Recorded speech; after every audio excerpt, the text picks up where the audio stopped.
Hatice Hanım bugün bizi davet ettik. Türk kahvaltı yapacak, köylü kahvaltı yapacak. Allah razı olsun değiliz. Bu şerif orada maalesef.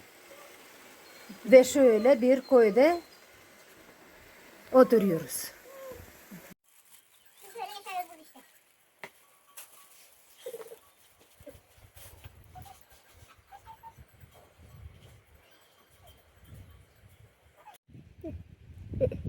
Да попробуй еще раз.